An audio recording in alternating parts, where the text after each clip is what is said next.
23절 말씀 보시겠습니다.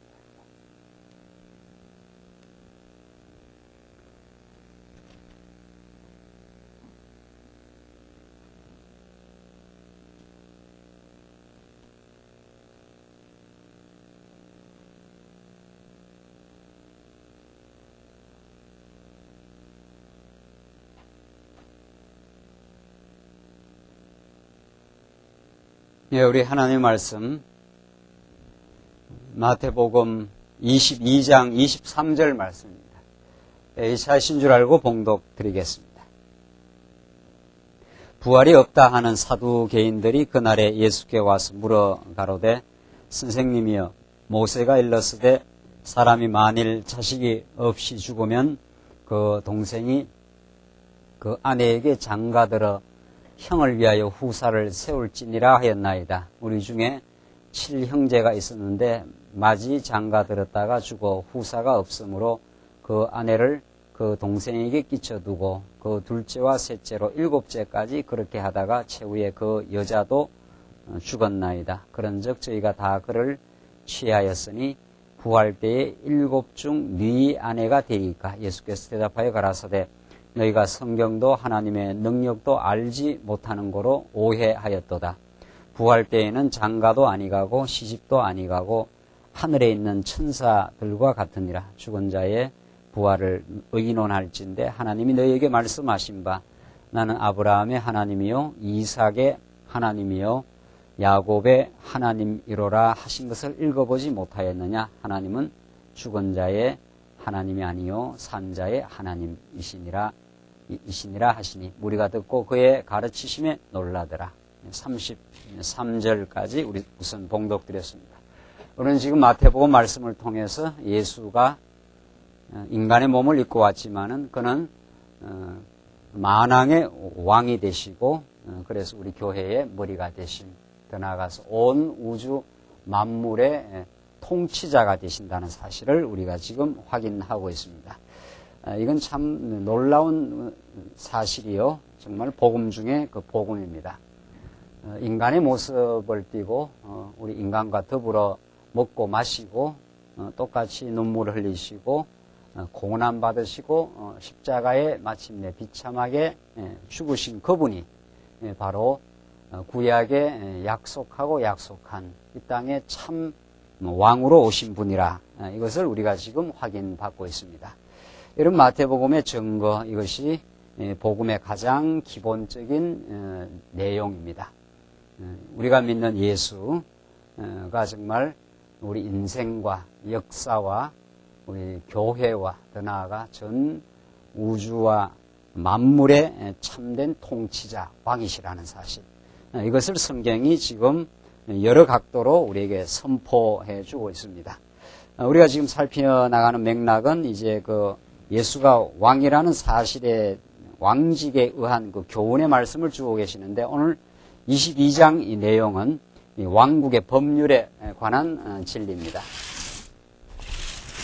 모든 그 나라에는 그 나라를 통치하는 그 왕국의 법률이 있기 마련인데, 우리 대한민국에도 헌법이라는 게 있어서 그 헌법이 모든 우리 나라의 통치의 어떤 그 규정, 또 어떤 우리나라 백성들의 자격, 또 권한, 의무, 이 모든 것을 이제 헌법이 규정하여 한 나라를 통치해 가시듯이 하나님이 보내신 그리스도 왕국에도 그 법률이 있다 하는 것을 지금 22장 내용 전체를 통해서 우리에게 밝혀주고 있습니다. 우리 지난 시간은 이제 바리새인들이 예수님을 올무 잡기 위해서 이제 가이사에게 이제 세금을 바치는 것이 합당하냐, 이걸 이제 예수님께 물었지 않습니까? 기억나십니까?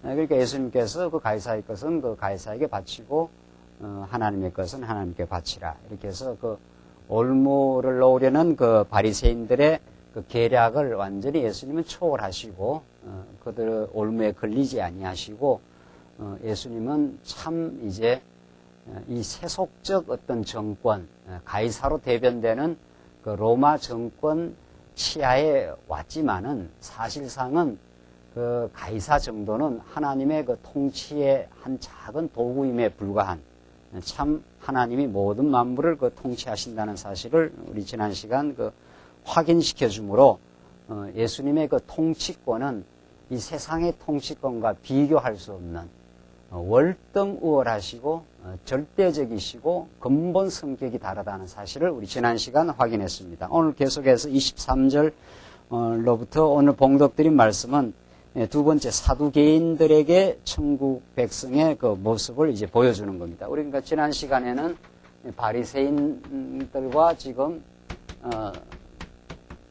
예수님께서 이제 대화를 하시면서 복음을 전가하고, 지금 오늘은 사두개인입니다. 사두개인.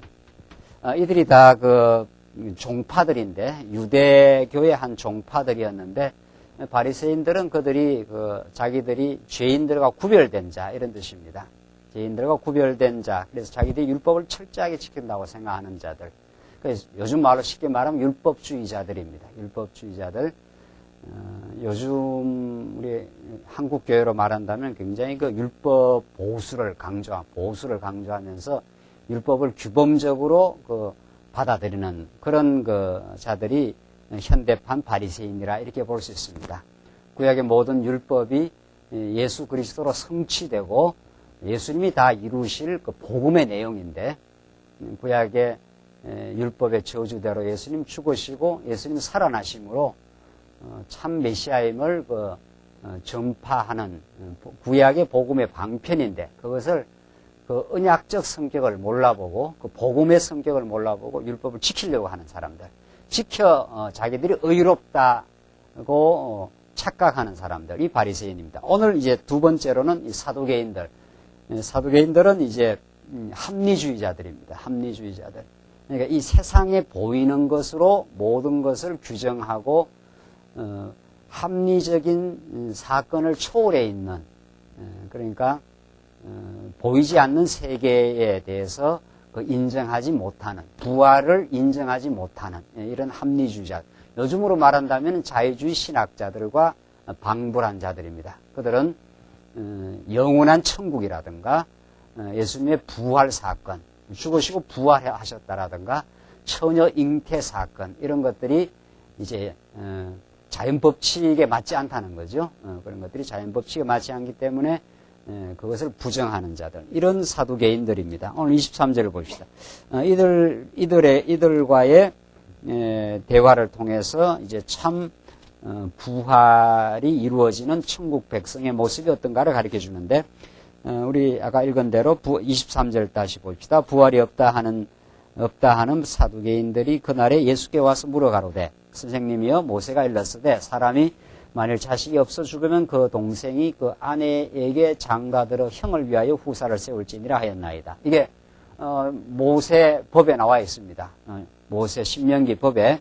그러니까 만약에 사람이 그 자식이 없어 그냥 죽어버리면은 그 동생이 그 아내에게 이제 장가를 들어가지고 형을 위하여 이제 그 후사를 세우게 한다. 이 형사 취수, 그 형의 아내에게 장가를 들어서 그 자식이 없기 때문에 그 동생이 이제 그 형의 부인, 그 형수입니다. 형수를 이제 아내로 취하는 거죠. 이게 구약 신명기에 나왔죠. 이게 구약의 언약의 계보를 하나님께서 이어가게 하시려는 하나님의 배려였습니다. 그러니까 형이 죽으면은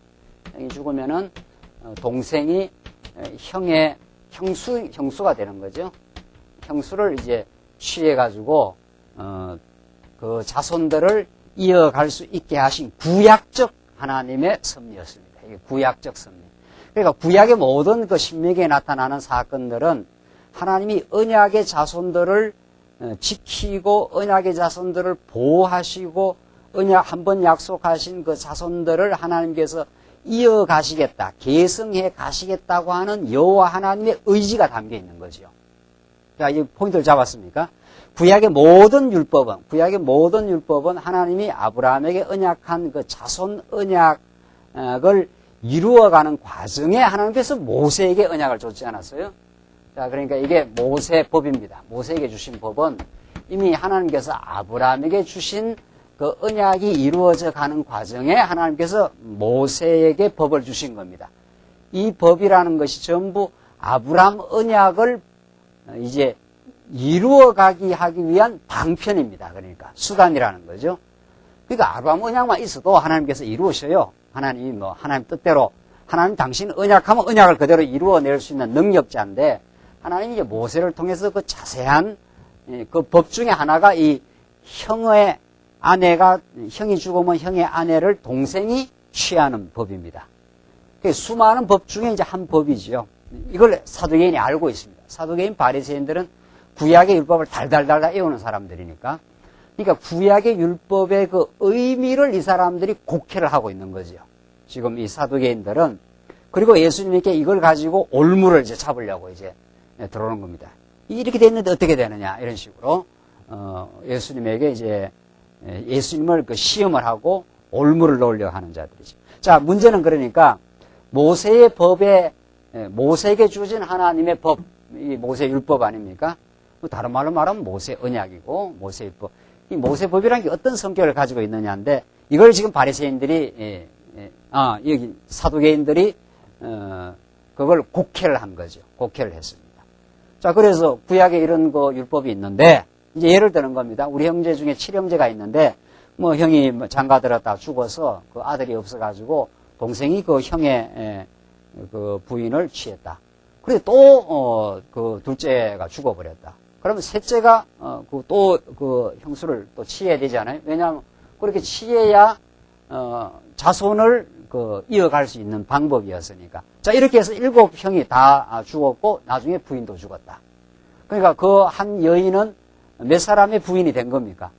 그 7 그 형제의 그 부인이 된 거예요. 그게 있을 수 있는 거죠. 그 가정을 한 거예요. 가정을.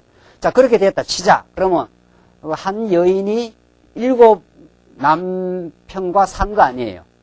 그 복잡한 거지요. 그러니까 자, 복잡해졌는데 자, 이럴 때 이제 부활을 했다 치자. 이제 이렇게 지금 사두개인이 나온단 말이죠. 현실에서 그게 있을 수도 있고 또 모세 법에 의하면 이 현실 세계에서 있을 수 있는 일입니다. 또 그렇게 하라고 구약적인 하나님의 배려였습니다. 그 배려의 의미가 이 아브라함 언약을 우리가 모르면 이 모세 언약을 알 수 없는 거죠. 그게 참 이게 구약에서 하라고 하는 걸 지금 오늘날 엉뚱하게 그걸 정말 생뚱맞다 그러는데 아무 맥락도 없이 구약에 하라고 한 걸 오늘날 만약에 우리 지켜라 이렇게 하면 기가 찰 노릇이 한두 개가 아니에요. 그렇잖아요. 형이 죽으면은 형수를 지금 동생이 취해야 되는 걸 오늘날 21세기 하라면 그거 누가 하겠어요? 그거는 윤리적으로도 안 맞고 뭐가 하나도 안 맞는 거 아니에요. 지금 오늘 이 시대에 적용하면.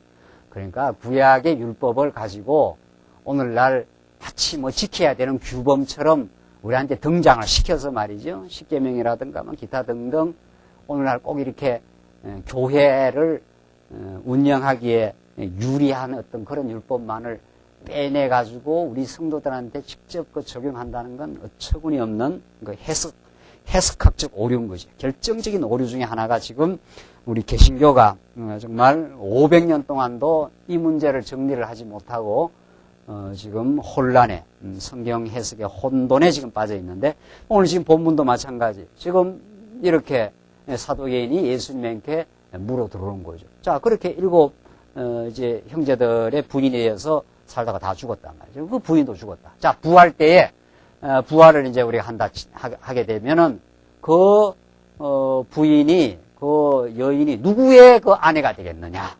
그러니까 이게 사도개인들은 부활을 안 믿는 사람들이에요. 안 믿는 사람들이 이제 부활의 그 사실성을 부정하기 위한 논법이죠. 그러니까 자, 이런 식으로 모세율법에는 형이 죽었을 때 형수를 취하라 이렇게 돼 있는데 정말 그렇게 취했단 말이죠.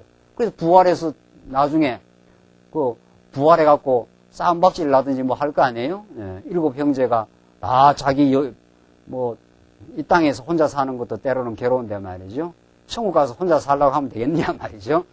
그러니까 부인하고 살아야 되는데 천국 가서 지금 사두개인들의 이야기예요. 또 김규 목사 또 그러나 이제 이렇게 따라오지 마시고 천국 가서도 이거 부인은 한 사람밖에 없고 남편은 7사람이나 되니까 이거 얼마나 복잡하고 어려운 일이 되느냐. 이 부활이라는 게 이게 합리적으로 가당치 않다. 이런 뜻이에요, 지금 바리새인들은. 그게 예수님이 아주 지금 인간적으로 말하면은 곤란할 대답하기 어려운 아주 대답하기 어려운 지금 질문을 받은 거예요. 사두개인의 합리적 논리를 따라간다면은 해답이 없는 거지요. 정말 곤란한 거지요. 예수님이 뭐라고 그러십니까? 29절. 예수께서 대답하여 가라사대 너희가 성경도 하나님의 능력도 알지 못하는 걸로 오해하였도다. 너희들은 성경도, 그러니까 이 사두개인들, 바리새인도 마찬가지고 오늘 이 본문은 이 사두개인들이 성경을 달달달달 알긴 하지만 사실상 그 의미를 모르는 거죠. 자, 문제는 성경이 그것이 무엇을 의미하고 있는가, 그걸 우리가 바르게 알 때 우리는 진리를 알았다 그러는 거죠. 오늘날 성경을 많이 읽기도 합니까? 우리 과거에도 뭐 성경 또 교회에서 많이 읽으라고 또 강조를 많이 하니까 하루에 뭐 3석장씩 해서 1년이면 이거 한 번 뭐 통독을 해야 된다 해서 많이 읽는단 말이죠. 그 읽는다고 성경을 아는 게 아닙니다. 읽는다고. 참 이 성경은 어떻게 보면 은폐된 책입니다. 숨겨져 있습니다. 의미가. 그래서 성령께서 우리를 정말 이 숨겨진 의미를 볼 수 있도록 우리의 눈도 열어주시고 정말 성경의 의미의 세계를 열어주셔서 문을 열어줘야 이 성경이 열리지, 그냥 성경 읽는다고 읽어지는 거 아니에요. 이거 정말. 성경은 쉽고도 어려운 책입니다. 정말 성령께서 우리를 하여금 정말 성경을 읽을 수 있도록 그 가이드를 하시고 또 지도할 수 있는 사람을 하나님께서 만나게 하셔서 근본적으로는 성령께서 열어주셔야 되고, 또 현상적으로는 그 성경을 이미 그렇게 깨달은 사도행전에 누굽니까? 사도행전에 내시가 내가 지도하는 사람이 없으니 어떻게 이 뜻을 알 수 있으리요? 그렇게 하잖아요. 예. 근본적으로는 성령께서 역사하셔야 되고, 그 다음에는 성경의 전체 원리를 알고 있는 그 지도에 의해서 성경을 체계적으로 배우지 않는 한 성경은 그야말로 바닷속에서 바늘 찾기나 마찬가지입니다. 그 성경이 만만한 책이 아닌 거죠. 알고 보면. 이게 굉장히 양이 많은 책입니다. 이게 굉장히 방대한 고전인 거예요. 고전으로 따진다면은 엄청난 그 오묘한 세계가 이게 담겨 있고, 정말 성령께서 우리의 눈을 열어주셔야 이게 열립니다. 그래서 성경 여기저기 부분적으로 읽었다가는 백발백중 그냥 성경은 곡해하게 되는 거죠. 그래서 얼마나 기독교 역사상 이단 종파가 성경에서 나왔고, 성경을 통해서 빗나갔고, 성경 때문에 성경의 부분적 해석을 곡해해서 정말 오류가 생겼는지 모릅니다. 그래서 우리는 성경을 정말 체계적으로 정말 그 가이드를 받을 필요가 있고, 성경의 근본 원리를 바르게 정리할 이유가 있는 거죠. 사도개인들은 지금 구약을 잘 알고 있어요. 구약을 잘 알고 있다고 예수를 복음을 아는 게 아닌 거죠. 이 사두개인들은 달달달달 꿰고 있지 않아요, 지금. 이 구약의 율법이 모세 율법 중에 이런 법이 있다는 걸 달달 꿰고 있습니다. 그러나 이것이 무엇을 의미하는지를 지금 모르는 거죠. 특별히 이 예수님 당시의 유대인들, 유대주의자들, 그들이 지금 바리새인이요 서기관입니다. 이 사람들은 모세 율법을 가장 중시하는 사람들이에요. 그러나 모세 율법이라는 것은 아브라함의 언약의 전제가 없으면 모세 율법은 완전히 곡해가 되는 거죠. 아브라함 언약이 없으면. 그래서 오늘날 지금 오늘 신학에서도 창세기 연구 따로 하고 신명기 연구 따로 한단 말이죠. 그렇게 계속 박사학위 논문으로 지금 계속 쏟아져 나와요. 제가 지금 신학 경향을 계속 확인하고 지금 따라가고 있잖아요. 지금 어떻게 지금 신학 논문들이 빠져나오고 학위 논문들이 쓰여지는가. 얼마 전에 나온 또 논문이 바로 이 신명기와 출애굽기를 분석하는 책이에요. 그 창세기가 빠져 있어요. 신명기하고 출애굽기하고를 비교 연구하는 그 모세의 법이 신명기에서는 호렙산 언약으로 나오고 출애굽기에서는 시내산 언약으로 나오지 않아요? 그 두 개를 비교해서 박사학위 논문이 나와요. 자, 그러니까 그 말은 무슨 말인가 하면 모세 율법만을 중심으로 해서 연구를 한다. 이렇게 돼 있단 말이죠. 그럼 뭐가 지금 탈락되어 있습니까? 아브라함 언약이 달라요. 아브라함 언약이 전제가 없이 모세 언약으로 쑥 들어가 버리면은 전혀 다른 의미가 튀어나와 버립니다. 그 논문의 결론이 마찬가지 지켜야 한다는 쪽으로 떨어져요. 결론이. 그렇게 돼 있어요. 그러니까 이 성경 정말 전체적 조명을 가지고 우리가 정말 깨닫고 있는 성경 어디라도 하나님께서 언약대로 이루어 가시는 그 언약의 말씀이라는 이 일관된 원리를 터득하지 않고는 성경 부분으로 보면 그대로 떨어져 나가는 거죠. 사도계인들이 지금 그렇지 않습니까? 구약에 모세율법이 있는데 이런 법을 지키라고 했는데 그러면 어떻게 되느냐? 이렇게 지금 묻고 들어오는 거 아니에요? 그게 예수님께서 너희가 성경도 모른다고 그러지 않아요. 그러니까 성경을 부분으로 안다고 성경을 아는 게 아니라는 거죠. 이 사람들이 성경을 달달달달 잘 알고 있는데도 예수님은 너희 유대주의자들은 성경을 모르고 있다. 하나님의 능력을 모르고 있다. 지금 이렇게 말한단 말이죠. 정말 성경은 알면 다 아는 거고 부분을 안다 이런 말이 엄격한 의미에서 성립 안 합니다. 그러니까 전체를 다 알아야 성경에서 메시아가 증거되고 하나님의 살아계심이 증거되는 거죠. 그래야 성경에서 하나님의 능력이 드러납니다. 자, 오늘 예수님이 어떻게 대답하시는가 보십시오. 29절 예수께서 대답하여 가라사대 너희가 성경도 하나님의 능력도 알지 못하는 거로 오해하였도다. 부활 때에는 장가도 아니 가고 시집도 아니 가고 하늘에 있는 천사들과 같으니라.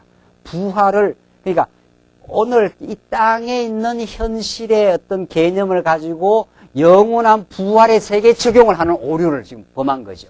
이 사두개인들은 현실에 있는 오늘의 현실에 있는 범주, 현실에 있는 어떤 이 사건을 가지고 천국에까지 적용을 시켜요. 그게 아니란 말이죠. 그 무슨 말인가 하면은 요한계시록에 가면은 그 천국의 모습이 진주가 어떻고 수정빛 같고 이러지 않아요. 그거 천국의 아름다움과 천국의 찬란함을 이 땅에 최고로 좋은 이 땅에서 최고로 좋은 보석들을 다 동원시켜가지고 그 12진주문을 통해서 그렇게 표현한 거죠. 그 천국 가면 그런 거냐 말이죠. 그렇지 않아요. 그것과는 비교 안 되도록 좋습니다. 그 천국이 어떠냐를 갖다가 천국의 언어가 우리가 없으니까 지상의 언어와 지상의 경험을 통해서 그냥 계시 방편으로 설명해주고 있을 뿐이에요. 천국 가면 수정이 있는 게 아니에요. 그렇죠? 수정빛보다 더 수정빛 같은 것도 그래 돼 있어요. 계시록에 보면. 그러니까 천국은 우리가 이 땅에서 최고 좋은 걸 다 동원해서도 설명할 수 없습니다. 궁극적으로. 그걸 그냥 그렇게 천국을 우리가 조금이라도 알아들을 수 있도록 이 땅의 최고 좋은 것들을 동원시켜서 계시록에서 표현하고 있을 뿐이라는 거죠. 그러니까 부활도 마찬가지다. 부활도 부활 때는 장가가고 이 땅에서는 장가가고 시집가고 그러지 않는다. 이 땅에 장가가고 시집가는 것은 전부 그리스도와 교회와의 그 관계를 깨닫게 하기 위한 하나님의 그 방편일 뿐이다. 천국 가면은 이 땅에처럼 장가가고 시집 안 간단 말이죠. 이 땅에처럼 시집가고 장가가서 또 지긋지긋하게 살려면 어떻게 하겠어요? 지긋지긋한지 좋아 죽겠는지 모르겠지만은 그런 거 아니에요. 그것보다도 훨씬 좋은 비교 안 되는 천국은 비교를 이 땅의 것으로 궁극적으로 비교를 할 수 없어요. 우월하고 정말 영원하고 찬란한 그 땅이 있죠. 그러니까 지금 그 예수님이 하시는 말씀은 이 땅에 있는 범주, 이 땅에 있는 사건으로 천국을 적용을 시킬 수 없다. 너희들이 지금 오해했다. 장가 안 가고 시집 안 가고 하늘에 있는 천사들과 같으니라. 죽은 자의 부활을 의논할진대 하나님이 너희에게 말씀하신 바 나는 아브라함의 하나님이요 이삭의 하나님이요 야곱의 하나님이로라 하신 것을 읽어보지 못하였느냐. 하나님은 죽은 자의 하나님이 아니요 산 자의 하나님이시라 하시니 무리가 듣고 그의 가르치심에 놀라더라. 이제 깜짝 놀라는 거죠. 자, 이게 예수님이 하신 말씀, 죽은 자의 부활을 너희가 지금 논의를 지금 하고 있는데 하나님이 너희에게 말씀하신 말씀이 있지 않느냐 하면서 지금 예수님이 지금 거론하시는 게 아브라함의 하나님, 이삭의 하나님, 야곱의 하나님의 하나님이라고 이미 구약에서 지금 말씀한 것을 읽어보지 못했느냐. 하나님은 죽은 자의 하나님이 아니요 산 자의 하나님이시라. 이 굉장한 말씀입니다. 이게 이제 예수님의 그 사두개인들의 그 질문에 대한 해답이에요. 이게 이 구약의 사건을 들어가지고 부활은 죽은 자의 어떤 그 하나님을 지금 말하는 게 죽은 자의 하나님이 아니라 하나님은 산자의 하나님이라는 것을 구약 언약의 이 10조 이 세 사람을 거론해서 지금 설명을 해요. 이게 무슨 말이냐 말이죠. 이게 무슨 말이에요. 이게. 그러니까 우리가 구약의 말씀, 구약에서 하나님을 설명하는데 가장 기본적인 내용을 들으라 하면은 이 아브라함의 하나님, 이삭의 하나님, 야곱의 하나님, 이 말 속에 하나님이 어떻다는 그 내용이 완전히 포함되어 있어요. 그걸 더 충분히 설명하라 하면은 모세 율법을 들이대면 되는 거예요. 그러니까 근본적으로 설명하라 하면 하나님이 어떤 분이냐 하면 아브라함의 하나님, 이삭의 하나님, 야곱의 하나님. 이걸 구약에 계속 그 후대 이스라엘 백성들이 이걸 거론하지 않아요. 이게 한마디로 말하면 10조의 하나님 이런 뜻입니다. 이게 구약에 오고 오는 세대에 항상 너희들이 어떻게 해서 이 광야로 나왔느냐 하면은 아브라함 하나님, 이삭의 하나님, 야곱의 하나님이 너희와 약속하신 대로 오늘 이 땅에 광야로 인도해내고 너희들 반드시 가나안 땅으로 갈 것이다. 그게 계속 거론되지 않아요? 이게 반복적으로 거론되는 하나의 그 어휘입니다. 독특한 어휘예요. 구약에. 이걸 예수님이 거론하는 거죠. 이게 부활의 사건과 연결해서 거론하는 거예요. 이게 왜 그렇습니까? 이게 왜 중요합니까? 이게 왜 그냥 아브라함의 하나님이라 이렇게 끝내지 않고 아브라함의 하나님, 이삭의 하나님, 야곱의 하나님이라고 한 구약의 내용들을 너희가 읽어보지 못했느냐? 지금 이렇게 말하고 있잖아요. 예수님이 딱 그렇게 지금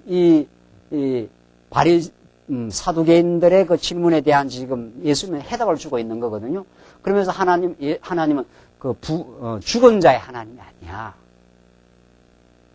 하나님은 산자의 하나님이라. 지금 이렇게 말한단 말이죠. 이게 무슨 말입니까? 여기 이제 모든 복음의 비밀이 담겨 있어요. 하나님이 어떠하신 분인가 하는 그 계시의 비밀이 이 말 속에 담겨 있어요. 우리가 지금 창세기를 배우면 이걸 배우지 않아요? 창세기 12장, 13장, 14장, 15장, 20몇 장까지 계속 야곱의 사건까지 굉장히 긴 분량 창세기. 20몇 장이 뭡니까? 한참 더 가지요? 예. 마지막 요셉 뒤에 한 10여 장 남겨놓고는 창세기 거의 그 중간 토막 이게 야곱의 아브라함의 하나님, 이삭의 하나님, 야곱의 하나님 이게 창세기 앞부분이에요. 이게 구약 성경 전체를 이끌어가는 축이고 그게 메시아에게 성취되고 오늘까지 지금 이루어지고 있는 그 살아계신 하나님에 대한 그 선포입니다. 이게 죽은 자의 하나님이 아니라 산 자의 하나님이라고 하는 구약적 표현이에요. 이게 왜 중요합니까? 이게 지금까지도 이 아브라함의 하나님 정말 이거는 박사학위 논문감 정도가 아니라 이거는 아브라함의 하나님, 이삭의 하나님, 야곱의 하나님에게 나타난 하나님의 계시 이렇게 하면 이거는 박사학위 논문감 정도가 아니라 뭐라 그래야 되겠어요? 네. 지금까지 그 구속사 500년 신학을 근본적으로 바꾸내는 그 신학의 틀이 이 말 속에 나온 거 아니에요? 우리는 이게 우리한테 얼마나 의미 있는 생명의 메시지인지 모릅니다. 그러니까 지금 바리새인들은 이 사두개인들은 이 아브라함, 이삭, 야곱으로 이어지는 이 언약의 계보, 이 생명이 계속 이어져 나가는 이 언약의 계보는 몰라보고 뭐만 지금 붙들고 있는 거예요? 모세 율법만 붙들고 있는 거죠, 이 사람들은. 그리고 이것을 자기가 어떻게 한다고 생각하고 있는 거예요. 지킨다고 생각하죠. 그러면 모세 율법은 완전히 화석화되는 거죠. 죽어버리는 거죠. 뭐가 없으면, 이게 없으면. 이게 있어야 된다는 말이 무슨 말이냐 말이죠. 이게 있어야 되고 이것을 위해서 모세 율법이 필요했고 이 모두는 누구에게 이어지고 부활의 주 예수로 생명의 주 예수로 이어지고 그 때문에 우리가 살고 있다 이 말입니다. 지금 예수님이 하시는 말씀이 죽은 자의 하나님 아니야. 우리는 죽음이라는 게 없어요. 그러니까 예수 믿는 사람은 의대 안에 들어와 있는 사람은 의대 안에 구약식으로 표현하면 누구 안에? 아브라함의 하나님, 이삭의 하나님, 야곱의 하나님의 그 계보를 따라 언약의 백성이 된 우리도 죽음이 없고, 죽음이 없다는 것은 누가 살아나 버렸기 때문에, 이 언약의 자손으로 오시는 누가 살아났기 때문에 예수가 살아났으니까. 그러니까 우리는 죽음이라는 게 없어요. 죽은 자의 하나님이 아니에요. 하나님이 영원한 생명의 주관자인데 죽은 자의 하나님이겠느냐 말이에요. 산 자의 하나님이지. 우리는 죽음이 없다는 거예요. 이게 부활에 대한 예수님의 구약적 논증입니다. 이게 이 선포예요. 이걸 이걸 사두개인들이 모르고 이런 언약의 하나님, 언약의 하나님이라는 말을 다른 말로 바꾸면 무슨 말이에요? 언약이 어떻게 돼요, 지금? 언약이 어떻게 되고 있어요? 개성되고 있지 않아요. 개성되면서 성취되고 있지 않아요. 한번 언약하신 하나님은 살아계시기 때문에 누구한테 개성을 시킵니까? 이삭에게 개성시키고, 이삭에게 개성시킨 하나님은 야곱에게 개성시키면서 하나님의 살아계심을 역사에서 어떻게 해요? 보여주셨지요. 그 계보가 어디로 이어진단 말입니까? 아브라함과 누구의? 다윗의 자손 예수 그리스도의 어떻게 해요? 세계라. 그래서 생명의 족보가 지금 이어져요. 그러니까 이 족보 속에 들어가 있는 언약 백성은 죽는다 안 죽는다 이 말입니까? 안 죽는다 이런 뜻입니다. 죽음이 없어요 우리에게는. 육신은 그냥 이렇게 그냥 벗어버리는 거예요. 그러니까 죽는 거 하나도 서러워할 일 없고, 우리는 죽는다는 개념이 적용되지도 않고, 엄격하게 말한다면은 우리는 살아나 버렸기 때문에, 살아난 사람이 뭘 죽어요? 죽기는. 예수의 생명이 와 있는데 그 죽음이 없어요. 그냥 육신을 옷을 벗고 간다 이렇게 하면 됩니다. 그러니까 장례식 가서 죽었다 하지 말고 어떻게 해요? 잠시 어떻게 해요? 예수님 표현대로 잠들었다. 잠들었다 한숨 푹 자고 일어난다. 그렇죠? 안 그러면 더러운 옷을 벗고 지금 새 옷을 어떻게 해요? 갈아 입으로 탈의실에 들어갔다. 뭐 이 정도로. 그렇게 정리하면 정확한 거예요. 그러니까 예수님이 지금 아브라함과 이삭과 야곱의 하나님이라고 한 걸 너희가 읽어보시도 뭐했느냐. 너희들은 지금 모세율법을 이 언약의 맥락에서 풀고 있지 않다. 지금 그 말이죠. 이 언약 백성들을 보호하기 위해서 하나님 모세 언약을 준 거예요. 그러니까 보호하려면 어떻게 해야 돼요? 형이 죽으면 어떻게 해야 돼요? 형이 죽으면, 형이 죽은 게 아니고, 형이 죽어서 형수만 살아있으면 형수를 누가 취해야 돼요? 동생이 취해야 되죠. 그래야 자손이 어떻게 돼요? 생명이 이어질 거 아니냐 말이죠. 이 아브라함, 이삭, 야곱은 생명이 어떻게 된다는 뜻이에요? 이어진다. 그런 뜻 아닙니까? 이어진다. 생명이 안 죽는다. 이런 뜻입니다. 하나님의 언약한 백성은 안 죽는다. 이런 뜻입니다. 그래서 구약의 1000년의 세월을 아브라함으로부터 다윗까지 1000년의 세월을 또 다윗으로부터 예수까지 또 1000년의 세월을 언약의 계보를 하나님께서 시키시고 성취하신 하나님이라. 지금 그 말이죠. 그 부활에서 최종적 뭐를 했습니까? 최종적 성취를 한 거예요. 그 예수님은 안 죽어요. 죽었다 살아나버렸지 않았어요? 그 예수 안에 우리가 어떻게 해요? 살고 있는 거죠. 우리가. 그러나 예수 안에 우리가 살고 있는 거죠. 그러니까 우리가 안 죽는 거죠. 우리는 반드시 부활할 거지요. 지금 우리가 영원한 생명이 와 있는 거죠. 단지 우리가 광야이기 때문에 옛사람의 소욕이 있고 옛날에 사망의 습관이 좀 남아 있어서 괴로워도 하고 또 가끔 미워도 하고 힘들게 우리가 사는 훈련을 좀 받고 있는 것 뿐이고, 이미 부활의 주를 우리가 만났고 우리는 죽지 않을 것이고 우리는 예수 안에서 영원한 생명을 지금 획득한 사람들이라. 지금 예수님이 그런 이 사두개인들이 요런 모세율법을 갖다가 이 시대에 그냥 딱 적용을 시켜가지고 누가 그 부활 때에 남편이 그 여자가 누구의 남편이 되겠느냐, 요런 식으로 예수님을 지금 올무 걸려고 한 거죠. 너희들 오해했다. 부활 때는 지금 오늘날처럼 장가가고 시집가는 거 아니다. 영원한 부활의 몸을 입을 것이요, 우리는 그리스도와 하나가 될 것이요, 영원한 천국에서 완전히 새로운 새하늘과 새 땅에서 새로운 삶을 우리가 그리스도와 함께 누리게 될 그날이 있을 것이다. 구약에서 너희가 아브라함과 이삭과 야곱으로 이어지는 그 생명의 계보를, 살아계신 하나님을, 그때도 살아계신 하나님이 지금도 살아계셔서 예수 안에서 그 영원한 성취를 이루신 그 하나님을 너희가 몰라보고, 그 말이죠.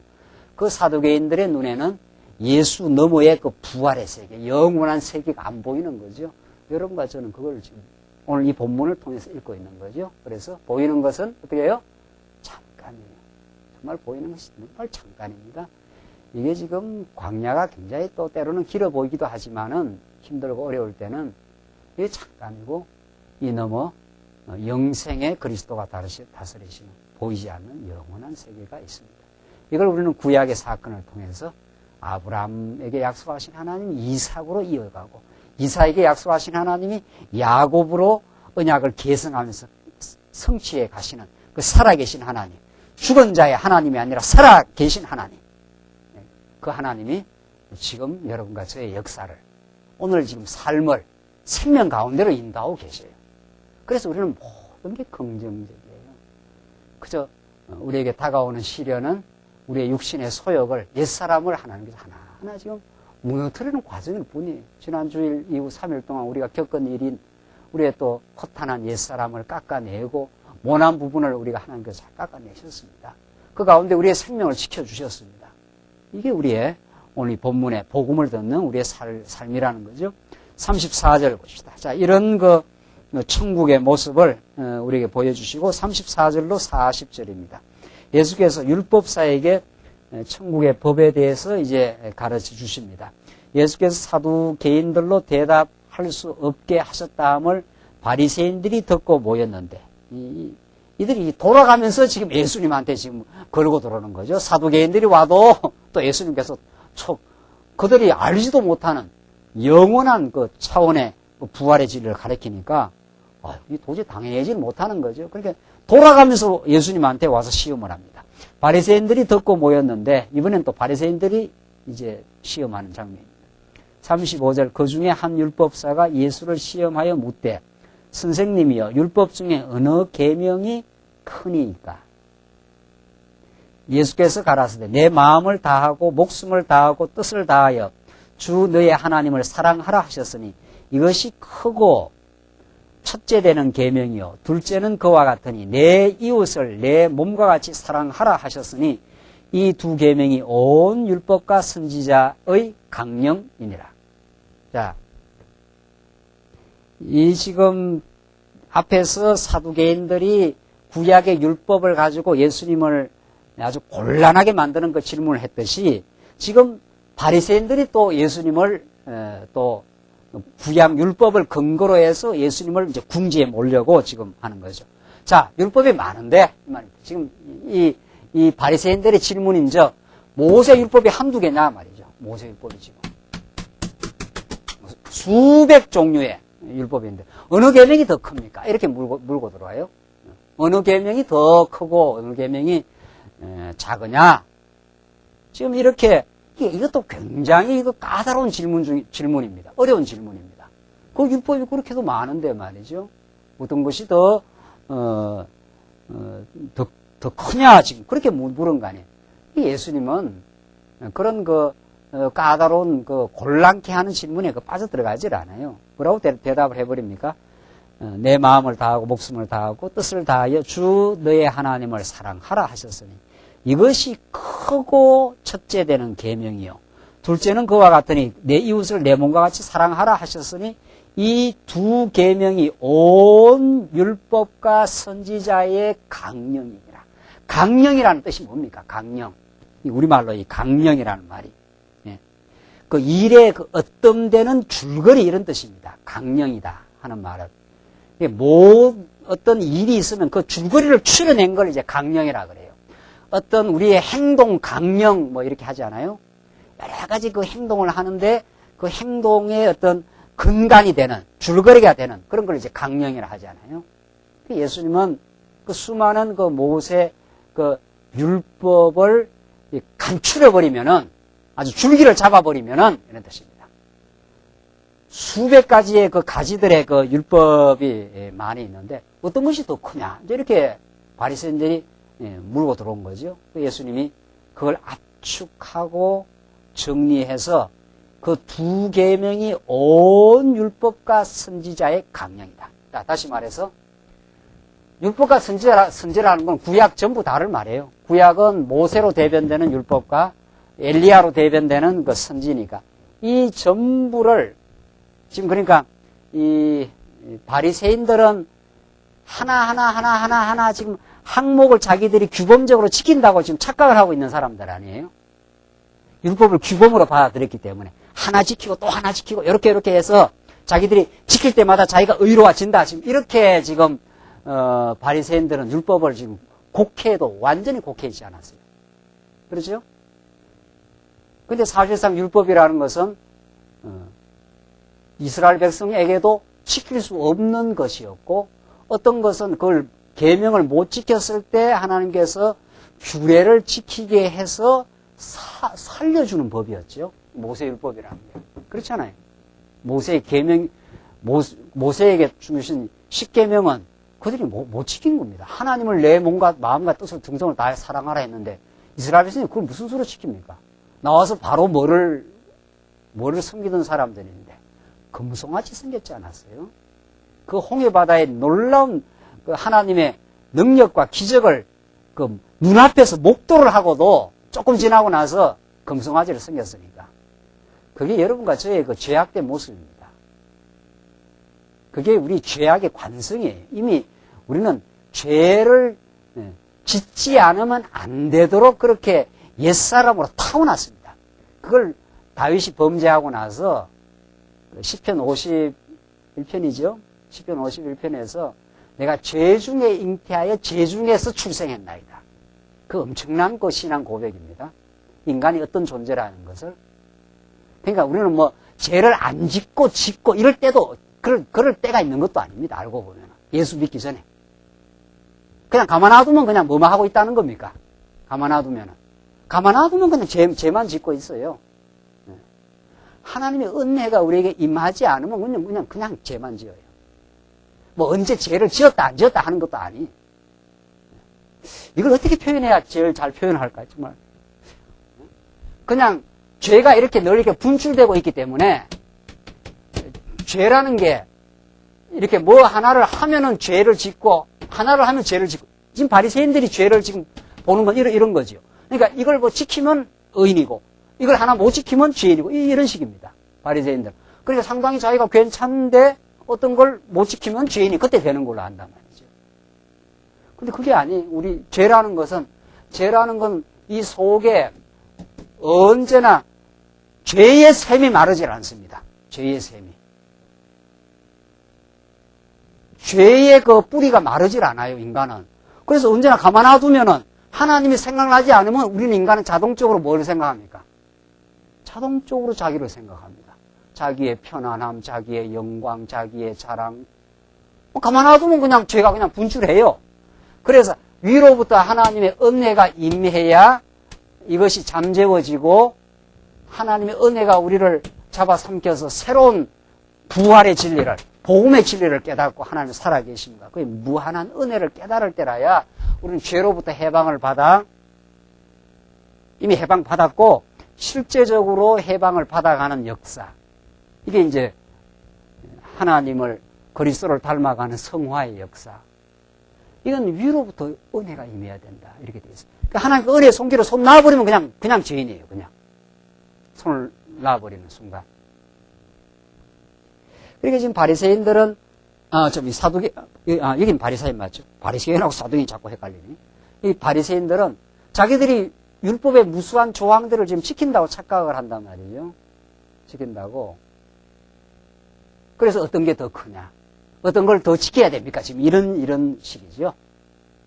그 예수님이 그 모든 율법, 모든 선지자를 하나로 이제 원리로 간추려버린 거죠. 원리로 간추려. 내 마음을 다하고 목숨을 다하고 뜻을 다해 내 하나님을 사랑하라 하셨어요. 이것이 크고 첫째 되는 계명이다. 그리고 내 이웃을 내 몸과 같이 어떻게 해요? 사랑하라. 이렇게 해버리면은 모든 율법이 거기에 다 포함되어 버린다. 그게 율법의 강령이다. 그걸 간추려 줄기를 잡아버리면은 딱 그렇게 된다는 거예요. 예수님이 얼마나 이 사두개인들의 그 허탄한 그 질문, 자기들이 한 조항 이렇게 지켜서 의롭다고 생각하는, 그러니까 이 율법을 하나하나 지켜서 신에게 나아갈 수 있다고 하는 그 공로 누적 사상 아닙니까? 여러분들 그 절 앞에 가면은 돌을 어떻게 해놨어요? 돌을 쌓아놨지 않았어요? 하나 돌을 쌓아서 그 탑이라는 게 타고 하나하나 쌓는 거 아니에요? 절 앞에 가보면 그런 거 있지 않아요? 그 돌을 이렇게 쌓아가지고 이렇게 쌓아가고. 인간의 이거 기본입니다.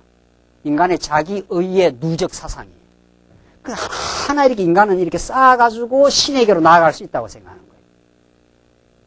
거예요. 그거하고 기독교, 그걸 하나님께서는, 기독교의 복음 사상은 인간의 의의 그 공로의 누적 사상, 내가 이만큼 했다는 거죠. 내가 이만큼 쌓았다는 거죠. 이걸 근본에서 쳐버리는 거죠. 인간은 가만 놔두면은 죄만 짓는다, 이렇게 돼 있어요. 성경은. 또 우리 하나님께서 그렇다는 걸 깨닫게 하기 위해서 인간의 본 바탕을 깨닫게 하기 위해서 다윗으로 하여금 어떻게 해요? 밧세바하고 만나서, 그 밧세바하고 만나기 전에 얼마나 다윗이 신앙이 좋았던 사람입니까? 그걸 어디서 알 수 있습니까? 골리앗으로 때려 눕혔지요. 피신이하고 돌아다니면서도 사울을 죽일 수 있는 찬스가 왔는데도 하나님을 의지했기 때문에 또 안 죽이기도 했고, 때로는 또 뭐 불신앙도 하긴 했지만은 가끔은 대체적으로 봐서 바울이 다윗이 신앙이 하나님께서 붙들어줘서 신앙이 좋지 않았어요. 하나님 손 놔버리면은 그냥 그대로 가버려요. 그대로. 그게 밧세바 사건입니다. 왜 하나님께서는 그 사건을 허락하셨는가? 왜 다윗이 그 사건을 허락하셨는가? 이 놀라운 복음의 정말 복음 중에 복음이에요. 왜 그 사건을 하나님께서 다윗에게 그 참담한 사건을 허락해서 그 이후에 다윗이 얼마나 많은 연단을 그것 때문에 겪고 또 고통을 겪어야 했고 그것 때문에 복음을 의지해야 됐고 그렇게 됐어요. 하나님을 의지하는 그 뼈아픈 역사 때문에. 왜 그렇게 했느냐 말이죠. 너가 뭐라는 걸 확인시켜주기 위해서. 너는 너 안에 의가 없다는 걸 확인시켜주고 너 안에 의가 없어. 위로부터 내려오는 하나님의 의 안에서만 너가 설 수 있다. 이걸 가르쳐 준 거예요. 그래서 우리가 실수하고 범죄하는 건 그게 깊은 하나님의 뜻이 있습니다. 정말. 여기까지가 터득되어야 우리는 성경신학의 진리, 성경의 근본 진리를 우리는 안다는 거죠. 여기까지를 건드리지 못하잖아요, 지금. 조금 죄를 지으면 안 된다. 뭐 노력하라. 뭐 이런 거 아니에요, 지금. 그거 다 그 바리새인적 접근이에요. 복음적 접근을 지금 하고 있지 않잖아요. 이 성경에서. 성경은 하나님의 깊고 오묘한 뜻을 가지고 있고 하나님의 무한한 은혜와 영광만을 찬양하는 인생을 만들기 위해서는 우리를 깊은 수렁 가운데 하나님께서 던져놓으신 기가 막힌 웅덩이 가운데 던져놓음으로 웅덩이라는 게 뭡니까? 빠져나오려고 허우적거리면 어떻게 되는 거예요? 죄의 웅덩이와 수렁이라는 건 빠져나오려고 허우적거리면 어떻게 되는 거예요? 더 빠져들어가는 거죠.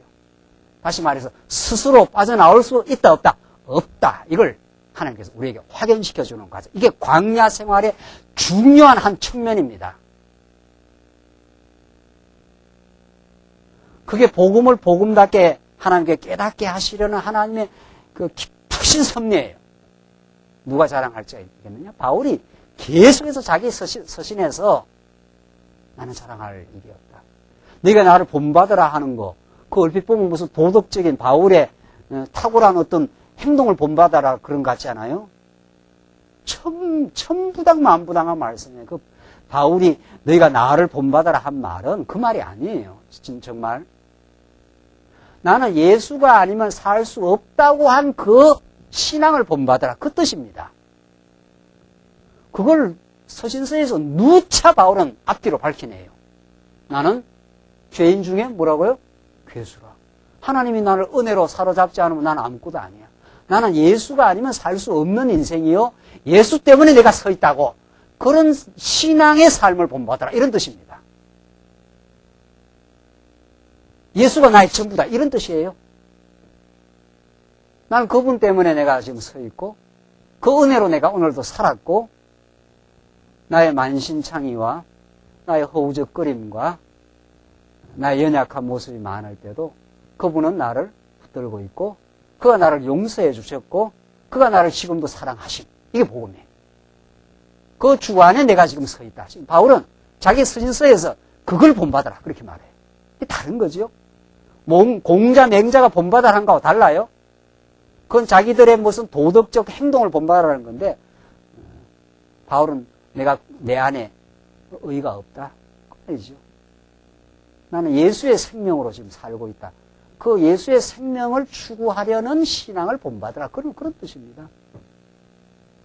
그러니까 사도 바울의 생애를 통해서 하나님의 무한한 은혜가 드러나고 있는 그걸 본받아라. 그런 뜻입니다. 그건 정말 본받을 만하지요. 그 본받으면 우리한테는 소망이지요. 우리도 그런 거니까. 우리도 우리의 삶 속에서 많은 실수가 있고 우리 연약함이 있고 흔들거림이 있으니까. 그래서 지금 바리새인들이 한 조목조목을 가지고 어떤 게 더 큰 율법입니까? 어떤 걸 더 지켜야 됩니까? 이렇게 나온 거죠, 지금.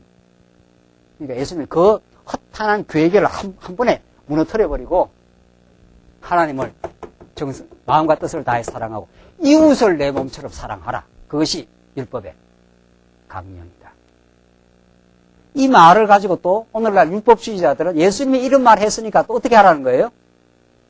지키라고 또 하는 거죠. 이게 이제 참 뭐라고 해야 됩니까? 이런 걸 가지고.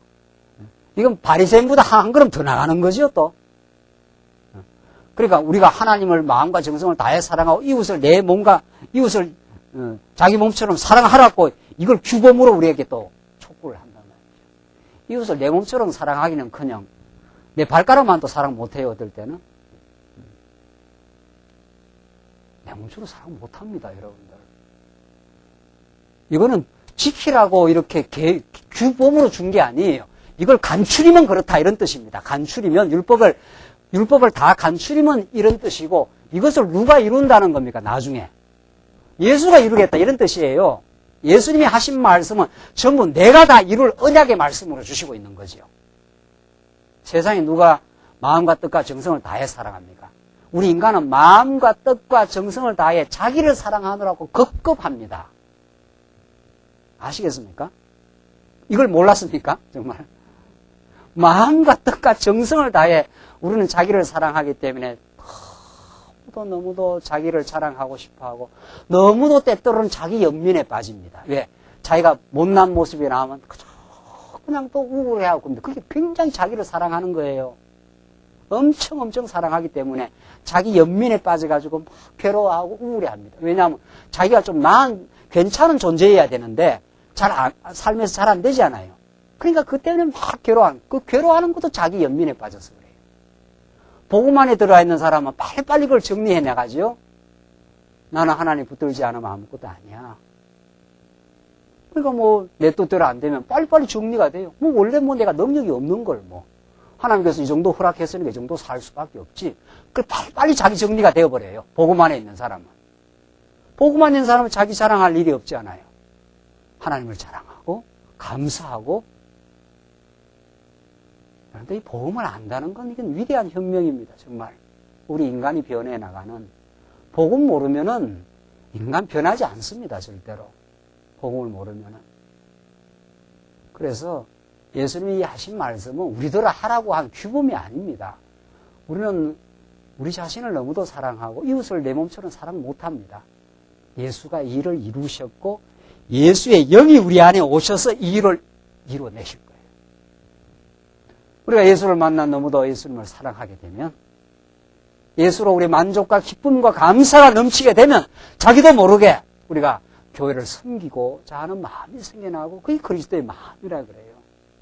그래서 수고하고 싶어하고 우리가 진리를 사랑하기 때문에 영혼을 사랑할 마음이 생겨서 기꺼이 즐거움으로 우리가 정말 이웃을 자기 몸처럼 정말 부분적이지만은 사랑하게 되는 그 아름다운 열매를 정말 예수의 마음이 내 안에 와서 이루어가요. 그러니까 우리가 자랑할 일이 없다는 거예요. 우리가 교회를 섬기고 내 모든 걸 바쳐 헌신하여 주를 위해, 교회를 위해서 평생을 살았다 치십시다. 그래도 우리는 우리를 자랑할 수 없고 하나님이 이루어내신 놀라운 하나님의 언약의 성취였습니다. 당신이 나를 붙들어 주셨고 나로 하여금 이 거룩한 봉사를 하게 하셨습니다. 라고 해서 모든 영광과 찬송을 하나님께 돌리게 되어 있어요.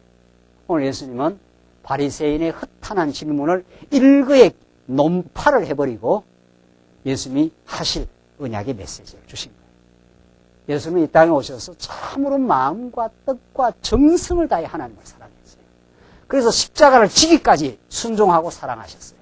그리고 여러분과 저를 정말 지체로 정말 너무도 사랑했죠. 몸처럼 사랑했죠. 그래서 자기 몸을 십자가에 내어주시고 우리 대신 생명을 주신 그리스도예요. 그 그리스도가 우리의 삶의 참된 의미입니다. 그 안에 우리가 살고 있습니다. 그 안에 살기 때문에 삶이 보람이 있고 삶이 의미가 있고 오늘 광야의 시련도 우리는 넉넉히 그 무한한 생명과 의미 속에 의미 있었다는 겁니다. 이게 우리 예수 믿는 겁니다. 이 복음이 우리에게 다가온 겁니다. 이 복음과 함께 우리의 삶이 참 복되시길 바랍니다. 기도하십시다. 우리 자비하신 하나님 아버지, 은혜와 사랑을 감사합니다. 아브라함의 하나님이요, 이삭의 하나님이요, 야곱의 하나님으로 구약 역사에서도 한 번도 떠나가지 않던 살아계신 하나님께서 그리스도 안에서 모든 언약을 이루어내시고 오늘 우리를 그리스도의 지체로 삼아주심을 참으로 감사합니다. 우리가 때때마다 범죄하고 때때마다 하나님 떠나 살며 전전긍긍할 때가 있지만 하나님께서 우리를 생명의 말씀 안에 부르셨고 영생의 말씀으로 우리를 인도해 가심을 감사합니다. 이 진리의 말씀이 우리의 삶의 지표가 되게 하셔서 그 안에서 참 승리의 길을 가게 하시옵소서. 예수님 이름으로 기도하옵나이다. 아멘.